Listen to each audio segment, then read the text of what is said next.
hell. So Dante was trying to get to the bottom of what constituted evil, really, in this representation. So it's a work of psychology, and he was thinking, well, there are various ways to behave reprehensibly, but there's a hierarchy of reprehensible behavior, and there's something absolutely the worst at the bottom. And Dante believed that it was betrayal.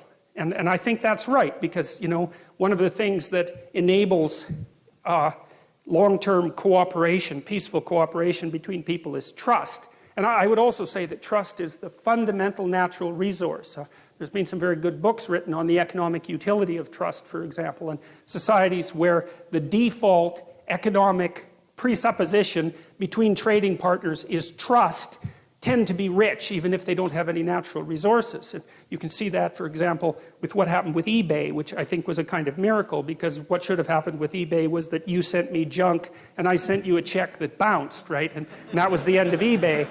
But, right, exactly. But that isn't what happened. Like the default transaction on eBay was so honest that the brokers, you could hire brokers to begin with. I can't remember what they were called exactly, but you could pay someone a fee so that they would guarantee the transaction. So, you know, you wouldn't send me junk and I'd actually send you a payment, and we'd pay 10% for someone to guarantee that. The default trade was so honest that those things vanished right away. And so that meant that all this frozen capital, roughly speaking, which were all the junk that people had lying around that someone else might want, instantly became money. And the only reason that worked was because people trusted one another. And so trust is an unbelievably powerful economic force, maybe the most powerful economic force. Anyways, if you have a relationship with someone, it's predicated on trust. And part of the reason for that is that trust is what enables us to look at each other without running away screaming. And what I mean by that is that if I trust you, then I don't have to take into account how complicated you are, because you're horribly complicated. You know, I think chimpanzee full of snakes, that's what a human being is. And as long as you'll do what you say you'll do, then I can take you at your word, and your word simplifies you, and you can take me at my word, and my word simplifies you, and then we can act like we understand each other even though we don't. But then if that trust is betrayed, then all the snakes come forth very, very rapidly. And so all of you, I suspect, have been betrayed one way or another. And so what happens, if you're in a relationship with someone and you trust them, then you make certain assumptions about the past, and you make certain assumptions about the present, and you make certain assumptions about the future. And everything's stable, and so you're standing on solid ground. And the chaos, it's like you're standing on thin ice. The chaos is hidden. The shark beneath the waves isn't there. You're safe. You're in the lifeboat. But then if the person betrays you, like if you're in an intimate relationship and the person has an affair and you find out about it, then you think, one moment you're one place, right? You're where everything is secure because you've predicated your perception of the world on the axiom of trust. And the next second, really, the next second, you're in a completely different place. And not only is that place different right now, the place you were years ago is different, and the place you're going to be in the future, years hence, is different. And so all of that certainty, that strange certainty that you inhabit, can collapse into incredible complexity. And you say, well, if someone betrays you, you think, well, okay, who were you? Because you weren't who I thought you were. And I thought I knew you, but I didn't know you at all.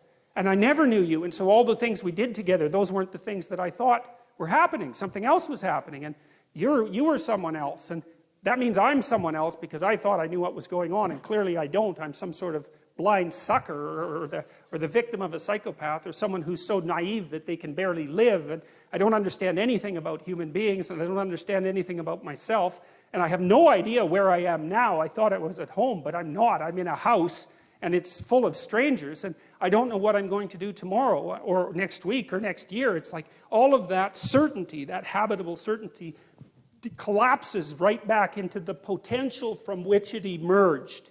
And that's a terrifying thing. That's a journey to the underworld from a mythological perspective. And that is really something worth knowing, because, you know, journeys to the underworld are extraordinarily common in mythological stories. And, you know, like the Hobbit going out to find the Smog, the dragon, and get the gold is a journey into the underworld. And journeys to the underworld happen all the time, and modern people don't understand what the underworld is, except that we've all been there, and we go there all the time. And we go there every time the solidity and stability of the world that we've erected, at least partly through our speech, is shattered because, well, some sort of snake appears. That's another way of thinking about it, and it's a really good way of thinking about it because, you know, no matter how carefully you construct the little habitable area that's around you, there's always something you didn't take into account, and there's always something that can pop up its head and do you in and make you aware of your mortality and age you for that matter, or even kill you. And that's the permanent situation of life, which is part of the reason why I think the story of Adam and Eve, for example, is archetypal. It's because we do inhabit walled gardens, right? Because a walled garden is half structure, society, and half nature. That's what a walled garden is. And a walled garden is a place of paradise and warmth and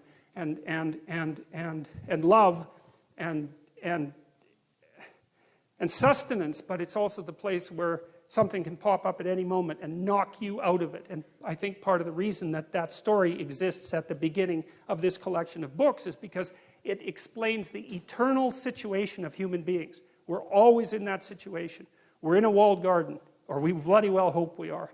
But there's always a snake. And then it's even worse, because if there is a snake, we're exactly the sort of creatures who are going to do nothing but go and interact with that snake the second that we can manage it. You know, it's definitely the case that if you want a human being to muck around with something, the best thing to do is to tell them not ever to do it, have anything to do with it, which is, of course, something you know if you have teenagers or even children, or if you know anything about yourself or your partner.